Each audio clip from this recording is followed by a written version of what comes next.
Selamat pagi semuanya. Kembali lagi dengan saya Ahmad Furqanuddin dari Universitas Nusa Cendana Kupang dengan NIM 200304009 dari Program Studi Ilmu Politik semester 1 kelas A. Di sini saya akan menjelaskan tentang apa itu hubungan internasional sebagai salah satu bentuk pemenuhan tugas dari mata kuliah pengantar ilmu politik. Sebelumnya, saya ingin bertanya kepada rekan-rekan semua, apa itu hubungan internasional? Banyak yang salah mengerti atau salah memahami tentang apa itu hubungan internasional. Banyak yang memahami hubungan internasional adalah hubungan antar negara A dan negara B. Padahal pemahamannya sebenarnya adalah hubungan internasional adalah ilmu yang mempelajari hubungan suatu negara. Nah, hubungan internasional tidak hanya mencakup hubungan antar negara saja, melainkan ada faktor lain, yaitu state actor dan non-state actor.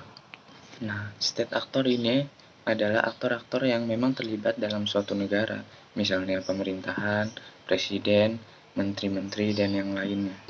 Sedangkan non-state actor itu terdiri dari multinational companies, international organization, dan non-governmental organization.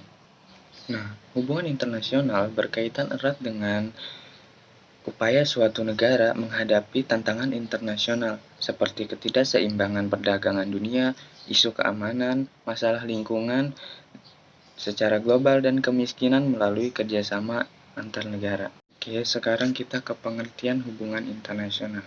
Secara umum, hubungan internasional dapat diartikan adalah interaksi antar bangsa yang bersifat global atau interaksi manusia secara representasi bangsa melampaui batas-batas negara.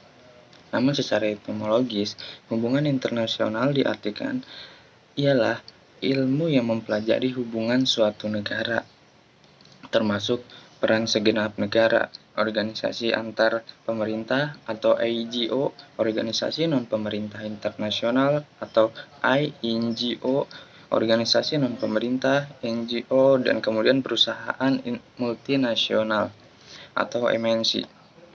Sedangkan menurut Undang-Undang Nomor 37 Tahun 1999, definisi hubungan internasional adalah kegiatan yang menyangkut aspek regional dan internasional yang dilakukan oleh pemerintah di suatu tingkat dasar atau di suatu tingkat pusat dan internasional yang dilakukan oleh suatu pemerintah pusat dan daerah, lembaga negara, badan usaha, lembaga swadaya, organisasi politik, organisasi masyarakat, LSM atau warga negara.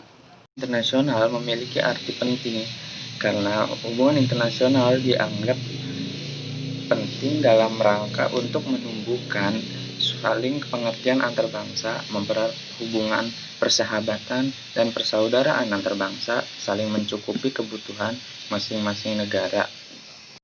Oke, sekarang adalah contoh-contoh hubungan internasional.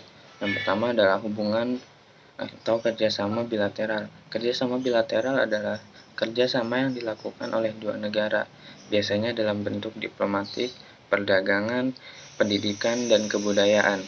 Yang kedua adalah kerjasama multilateral. Kerjasama multilateral adalah kerjasama yang dilakukan oleh beberapa negara, biasanya dalam bentuk organisasi yang diikuti oleh beberapa negara seperti AIPAC atau mungkin OKI dan yang lain-lain.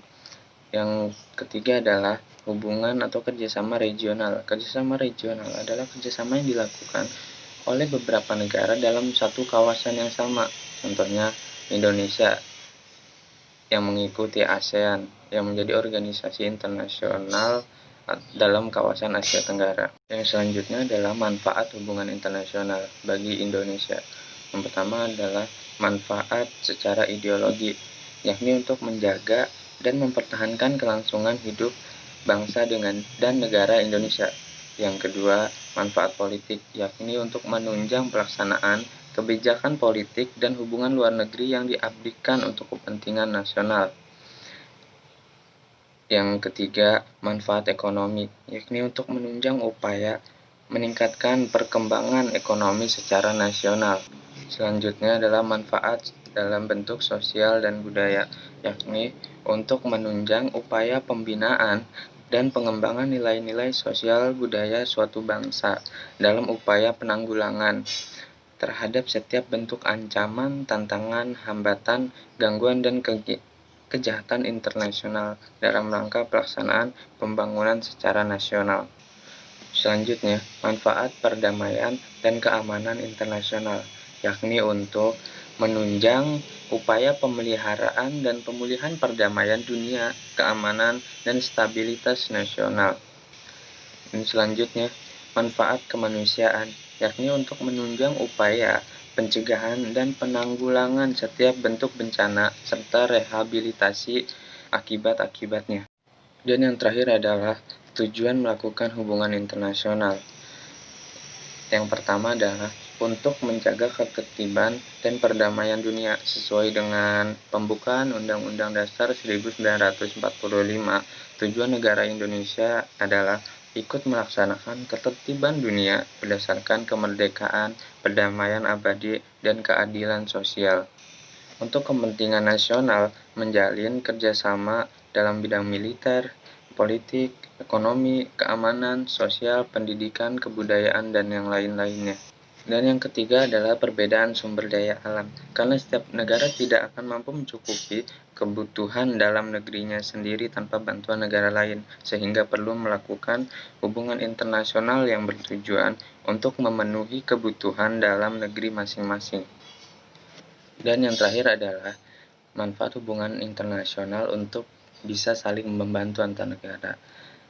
Yakni jika terjadi bencana di suatu negara A, maka negara B, C, dan yang lainnya bisa ikut membantu melakukan penanggulangan atau rehabilitasi atas akibat-akibat bencana yang terjadi di negara A. Terima kasih. Mungkin hanya itu yang bisa saya sampaikan. Atas kekurangannya saya mohon maaf. Selamat pagi, salam sejahtera.